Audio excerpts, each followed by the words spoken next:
1940 के टेक्सास का समय है। यहाँ काले और गोरे लोगों में बहुत फर्क किया जाता था। कोई भी काले लोगों से बात नहीं करता था। वो अपना काम या बिजनेस नहीं कर सकते थे और उन्हें गोरे लोगों के अधीन काम करना पड़ता था। अपना घर लेना उस समय उनके लिए सबसे बड़ी समस्या थी। एक ऐसी ही फैमिली का लड़का था बोनार्ड, जिसकी ये कहानी है। बोनार्ड टाइम बैंक्स के सामने जूते पॉलिश करता है। वह इसलिए ऐसा नहीं करता कि उसे पैसों की जरूरत है, बल्कि इसलिए कि वह बैंकर बनना चाहता है, एक बैंक खोलना चाहता है और अपना बिजनेस करना चाहता है। उसके ख्वाब बहुत बड़े बड़े हैं, लेकिन काले होने की वजह से वह किसी बड़े कॉलेज में एडमिशन नहीं ले पाया। यहाँ रहकर वह जितना ज्ञान हासिल कर सकता था करता था। वह बैंक से निकलने वाले लोगों के जूते धीरे धीरे पॉलिश करता था ताकि लोग ज्यादा देर तक उसके पास खड़े रहें। इस दौरान वह बैंकिंग से जुड़ी जो भी बातें करते थे उन्हें सुनकर बोनार्ड अपनी डायरी में नोट कर लेता था। यहाँ तक कि मैनेजर की भी बातें छुपकर सुनता था। एक दिन ऐसा करते हुए वह पकड़ा गया। उसके पिता उसे समझाते हैं कि तुम्हारे सपने बहुत बड़े हैं और सब टूट सकते हैं, बिखर सकते हैं,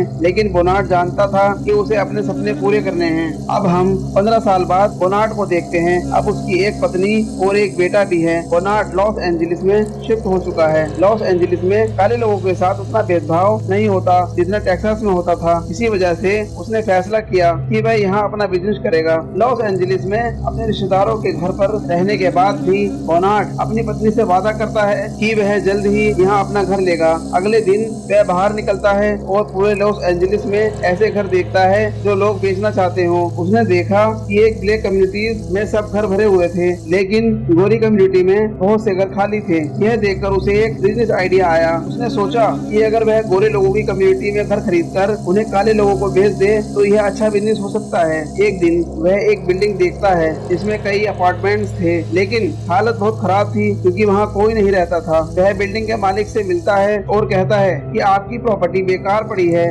और आपको कोई फायदा नहीं दे रही, आप इसे बेच क्यों नहीं देते? अगर आप इसे बेचना चाहें तो मैं इसे अच्छे दामों में खरीद सकता हूँ। मैं इस बिल्डिंग के लिए $35,000 देने को तैयार हूँ। 3,000 अभी कैश में और बाकी $55,000 तब जब सभी अपार्टमेंट किराए पर चलने लगेंगे। आइडिया बोनार्ड का शानदार था, लेकिन उस आदमी के पास रखे एक कैलेंडर पर पड़ी जो उसे एक बैंक मैनेजर ने दिया था। यह देखकर वह वहाँ से बैंक चला जाता है और उस मैनेजर से मिलता है, लेकिन मैनेजर की सेक्रेटरी जो मैनेजर का इंतजार करना पड़ता है। जैसे ही मैनेजर बाहर आता है, बोनार्ड उसे रोककर कहता है कि वह मैनेजर के कई पोटेंशियल कस्टमर को जानता है और उनसे बिजनेस करना चाहता है। अगर बैंक उसे लोन दे तो मैनेजर के कस्टमर का फायदा होगा, लेकिन मैनेजर बिना सोचे समझे मना कर देता है। रात में बोनार्ड को उसी बिजनेसमैन की कॉल आती है जिसका नाम लेकर उसने लोन पाने की कोशिश की थी। वह बोनार्ड से इसके बारे में पूछता है। बोनार्ड जानता था कि उसने गलत किया है, इसलिए माफी मांगता है, लेकिन हैरानी की बात यह थी कि उस बिजनेसमैन ने उसे डांटा नहीं बल्कि उसकी कोशिशों की सराहना की। वो बोनार्ड से कहता है, मैं तुम्हारे लोन का गारंटर बनने के लिए तैयार हूँ। यह सुनकर बोनार्ड की खुशी का ठिकाना नहीं रहा। उसे जिंदगी में पहली बार बैंक से लोन मिला था, जिसे उसने अपने रियल एस्टेट बिजनेस में इन्वेस्ट किया और एक बिल्डिंग खरीद ली। अब जब बोनार्ड अपने एक साथी के साथ मिलकर बिल्डिंग का रिनोवेशन कर रहा था, तब एक बूढ़ी औरत वहां आकर गुस्से में बोली, तुम यहाँ क्या कर रहे हो? बोनार्ड धीमी आवाज में जवाब देता है, मैं यहाँ काम कर रहा हूँ। इस पर वह घमंडी औरत कहती है, ध्यान से करना, कुछ खराब ना कर देना। बोनार्ड ने कहा, आप चिंता ना करें, यह मेरी बिल्डिंग है और मैं इसका बहुत अच्छे से ख्याल रखूंगा। यह सुनकर वह औरत वहाँ से चली गई, लेकिन थोड़ी देर बाद पुलिस आ गई। पुलिस ने बोनार्ड को बताया कि उस बूढ़ी औरत ने उन्हें बुलाया है क्योंकि वह दावा कर रही है कि यह बिल्डिंग बोनार्ड की नहीं है और साथ ही उन्होंने यह भी कहा कि यह गोरे लोगों की कम्युनिटी नहीं रहना चाहती थी। उसके जाते ही बोनार्ड ने उसका अपार्टमेंट एक ब्लैक महिला को दे दिया। जैसा कि बोनार्ड पहले से जानता था, लॉस एंजलिस में ब्लैक लोगों की मार्केट बहुत बड़ी थी। देखते ही देखते उसकी बिल्डिंग के सारे अपार्टमेंट किराए पर चले गए। इसके बाद बोनार्ड ने बिल्डिंग के मालिक को बाकी की रकम भी चुका दी और साथ ही बैंक का लोन भी चुका दिया। बिल्डिंग का मालिक बोनार्ड की काबिलियत से बहुत खुश था और उसने उस आदमी से हाथ मिला लिया। उस आदमी की दी हुई इन्वेस्टमेंट से उन्होंने एक और बिल्डिंग खरीदी और रिनोवेशन के बाद उसे भी किराए पर दे दिया। रियल एस्टेट मार्केट में अब हर कोई बोनार्ड के बिजनेस पार्टनर को देख रहा था, जो कि एक गोरा आदमी था। इस वजह से उन्हें बिजनेस में कोई समस्या नहीं हो रही थी और जो भी मुनाफा आता वह दोनों आधा आधा बांट लेते। इस मेहनत के बाद बोनार्ड ने अपने अपार्टमेंट के साथ साथ एक बड़ा शानदार घर भी खरीद लिया, जहाँ वह अपनी फैमिली के साथ शिफ्ट हो गया। लेकिन दुनिया में हर चीज हमेशा ठीक चले यह तो हो ही नहीं सकता। बोनार्ड की जिंदगी में चुनौतियाँ खत्म नहीं हुई थी। कुछ साल बाद बोनार्ड का बिजनेस पार्टनर मर गया। उसकी कंपनी के जितने जितने भी शेयर्स थे साथ ऐसा ही भेदभाव होता था। बोनार्ड को याद आया कि इन बैंकों ने भी उसे कभी न कभी जलील किया था। खड़े खड़े उसके दिमाग में एक बेहतरीन आइडिया आया। उसने सोचा क्यों ना मैं यह पूरी बिल्डिंग ही खरीद लूं, फिर देखता हूँ कि यह बैंक मुझे कैसे जलील करते हैं। लेकिन समस्या वही थी, उसके पास इतनी बड़ी इन्वेस्टमेंट अभी भी नहीं थी। वह अब लॉस एंजलिस के रियल एस्टेट के एक बड़े बिजनेसमैन से मिलता है। किस्मत से वह भी उन्हीं की कम्युनिटी का था। बोनार्ड उसे अपना बिजनेस प्रपोजल देता है बैंक वाली बिल्डिंग को खरीदने का। यह सुनकर जॉय हंसने लगता है। उसे लगता है कि शायद बोनार्ड का दिमाग खराब हो गया है, क्योंकि उस जगह की कीमत बहुत ज्यादा थी। साथ ही अब तक किसी ब्लैक आदमी ने लॉस एंजलिस में इतनी महंगी जमीन नहीं खरीदी थी। बोनार्ड उसकी सभी बातों का जवाब देता है और सारी कैलकुलेशन बताता है कैसे वह लैंड खरीदेगा और कितना मुनाफा हो सकता है। वह उसे समझाता है कि यह लैंड खरीदनी कैसे है। यह सब बातें सुनने के बाद जॉय को यह समझ आ जाता है कि बोनार्ड एक समझदार इंसान है, सिर्फ जज्बाती नहीं, जैसा वह पहले समझ रहा था। अंत में बोनार्ड उसे यह भी कहता है कि अगर हम बैंक वाली बिल्डिंग खरीद लेते हैं तो वहाँ मौजूद सभी बैंक हमारे लिए काम करेंगे, फिर वे हमें फेवर्स भी देंगे और हमें निवेश प्राप्त करना आसान हो जाएगा। हमारा रियल एस्टेट बिजनेस तेजी से आगे बढ़ेगा। बोनार्ड का आइडिया जॉय को बहुत पसंद आया। वह बोनार्ड की तारीफ करता है और कहता है मेरे पास बहुत पैसा है,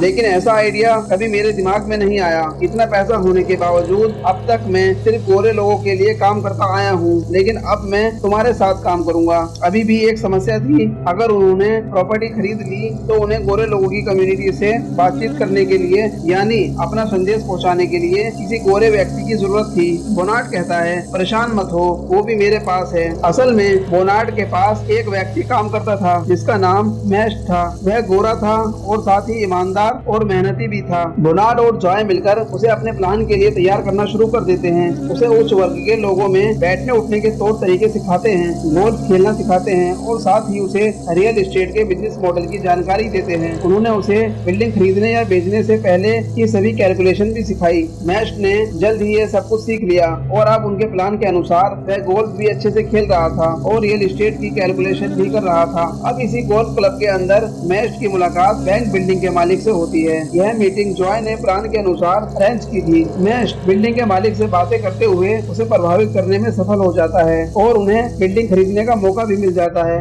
लेकिन मैश परेशान था क्योंकि अब तक जो कुछ भी हुआ था वह बोनार्ड का प्लान था। आगे की डील कैसे की जाए यह उसे समझ नहीं आ रहा था। तब बोनार्ड उसे समझाता है परेशान मत हो, मैं तुम्हें सब सिखाता हूं और कैलकुलेट करता है कि कितनी ऑफिस स्पेस है और उनकी फाइनेंशियल वैल्यू कितनी होगी। इसके बाद वह मैश को सभी फिगर्स याद रखने के लिए कहता है और साथ ही उसे ये फिगर कैलकुलेट करने के बाद बोनार्ड और जॉय की पोजीशन बहुत मजबूत हो गई थी। जिस बिल्डिंग के एक छोटे से बैंक मैनेजर ने बोनार्ड के लिए मुश्किलें खड़ी थी वह भी अब हैरान था। अब उस बिल्डिंग के हर बैंक का प्रेसिडेंट बोनार्ड और जॉय का रियल एस्टेट बिजनेस काफी तरक्की कर चुका था। उनकी मेहनत ने लॉस एंजलिस में ब्लैक लोगों के साथ होने वाले भेदभाव को काफी कम कर दिया था। ब्लैक लोगों की पोजीशन अब बहुत मजबूत हो गई थी। वे आसानी से लॉस एंजलिस में घर खरीद सकते थे और उनके लिए बिजनेस अपॉर्चुनिटी भी बढ़ गई थी। अब लोग उनके साथ काम करना पसंद करने लगे थे। कई बिल्डिंग ऐसी बन गई थी जहां ब्लैक और गोरे लोग एक साथ रहते थे। यहाँ तक कि बोनार्ड और जॉय ने इतनी तरक्की कर दी थी कि शहर के गोरे प्रेसिडेंट भी उनके साथ आकर तस्वीर खिंचवाते थे।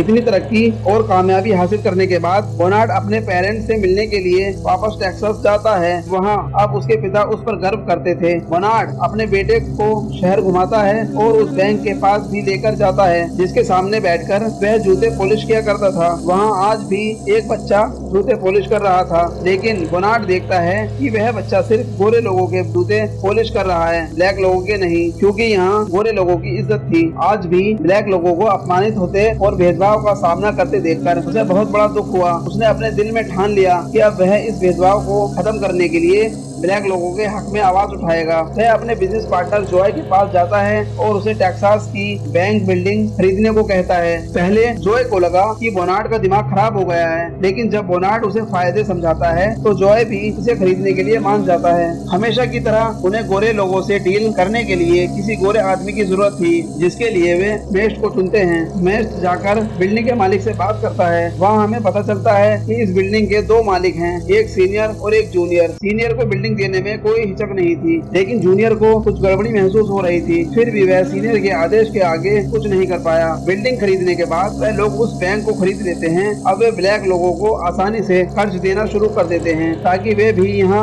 अपनी प्रॉपर्टी खरीद सकें, अपना बिजनेस कर सकें और गोरे लोगों की तरह कामयाब हो सकें। सब कुछ बिल्कुल ठीक चल रहा था, लेकिन तब तक जब तक जूनियर मालिक बैंक के लोन की डिटेल्स देखना शुरू नहीं करता। जब वह डिटेल्स देखता है तो उसे यह देखकर हैरानी होती है, सारे के सारे लोन सिर्फ ब्लैक लोगों को दिए गए थे। वह अब नेस्ट के जरिए बनाड और जॉय से मिलता है और उन्हें धमकी देता है कि जो उन्होंने किया वह सही नहीं था। जिन लोन को उन्होंने पास किया के लिए उन्हें गिरफ्तार किया जा सकता है, क्योंकि वे सब उनके फायदे में फेडरल डिपार्टमेंट उनके बैंक की जांच के लिए आएगा। अगर कुछ भी गड़बड़ी मिली तो उन्हें जेल जाना पड़ेगा। यह खबर चलाएगा, सारे लोन वहाँ ट्रांसफर कर देंगे। यह आइडिया बहुत अच्छा तो नहीं था, लेकिन उनके पास दूसरा कोई विकल्प नहीं था। बैंक चलाना शुरू कर दिया और उसका लॉयर बिना सोचे समझे बहुत से लोन डॉक्यूमेंट्स पर साइन कर देता है। मैश अब इस बैंक को अपने और बनाड के हिसाब से चला रहा था, लेकिन समस्या तब पैदा होती है जब उन्हें पता चलता है करने आ रहे हैं। यह सब गेम असल में जूनियर ने खेली थी। मैश बहुत घबराया हुआ था। बनाड उसे रिलैक्स करने के लिए वर्कर जैसे कपड़े पहनकर बैंक पहुंच जाता है और जहां टीम की बातें सुनता है उसे पता चलता है कि लॉयर ने बहुत सारी गलतियां की थी। उसने बहुत से ऐसे लोन पास कर दिए थे जिनका कोई कानूनी आधार नहीं था।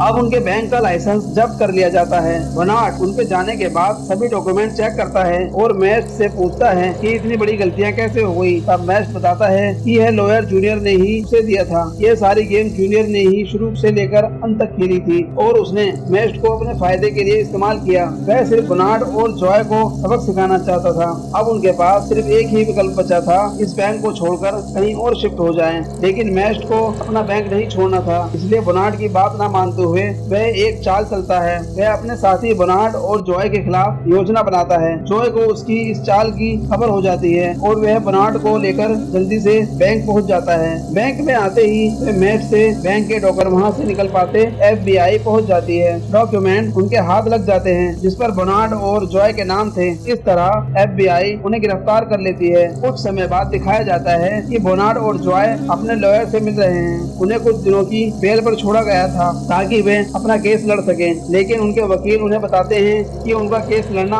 गोरे लोगों के फेवर में फैसला देगा। दूसरी तरफ मैश भी पकड़ा जा चुका था, लेकिन उसे अपनी आजादी चाहिए थी। इसके लिए वह जज से मिलने जाता है। जज उसे कहता है, अगर तुम अपने साथियों के खिलाफ बयान दे दो तो मैं तुम्हें छोड़ दूंगा। मैश इस बात के लिए मान जाता है। इसके बाद हम देखते हैं कि बनाड भी जज से मिलने जाता है। जज उसे एक डील देता है, या तो तुम सारे पैसे मैश को दे दो और आजादी से अपनी जिंदगी बिताओ, या फिर अदालत में अपनी मर्जी का बयान दो और जेल चले जाओ। उदास बनाड दूसरी ऑफर को स्वीकार करता है। अगले दिन वह अदालत में अपनी मर्जी का बयान देता है। वह अपने लोगों और ब्लैक कम्युनिटी के हक में बात करता है कि कैसे वे लोग यहाँ एक साधारण जिंदगी गुजारने के लिए भी संघर्ष करते हैं, उन्हें उनका हक मिलना चाहिए। यह बयान देने के बाद बनाड जेल चला जाता है। उसने अपनी कम्युनिटी के लिए अपना सब कुछ खो दिया था। उनका बैंक दोबारा जूनियर को मिल गया था, वह भी बहुत सस्ते में, क्योंकि वह गोरे लोगों की कम्युनिटी से था, इसलिए उसे किसी भी जुर्म में नहीं पकड़ा गया था। इसके बाद कहानी कई साल आगे बढ़ जाती है। आज वह दिन था जब बनाड और जॉय दोनों जेल से रिहा हो रहे थे। बनाड को लेने के लिए उसकी पत्नी आई थी। हम देखते हैं कि बनाड जेल से निकलने के बाद अनपेक्षित रूप से खुश था, जैसे उसने जिंदगी में कुछ खोया ही ना हो, उसके साथ कुछ बुरा ही ना हुआ हो। तब जॉय बनाड की पत्नी को सच्चाई बताता है। वह कहता है कि असल में हमने अपनी कोई प्रॉपर्टी खोई ही नहीं है। बनाड की पत्नी हैरानी से पूछती है, यह सब तुम लोगों ने कैसे किया? बनाड बताता है कि अदालत जाने से एक रात पहले उन्हें मैश की कॉल आई थी। मैश जिसने उनके खिलाफ बयान दे दिया था, वह इसके लिए माफी मांगना चाहता था। माफी के बदले मैंने उससे बस एक फेवर मांगा, तुम हमारी सारी प्रॉपर्टी बेचकर उन पैसों को कहीं और इन्वेस्ट कर दो। मैश ने बिल्कुल हमारी मुताबिक काम किया और अब हमारे पास पहले से भी बड़ा रियल एस्टेट का सेटअप है। अब हम इसे पूरी जिंदगी अच्छे से चलाएंगे। अब उनकी जिंदगी फिर से पहले जैसी सामान्य होने वाली थी। इसी के साथ यह कहानी खत्म हो जाती है।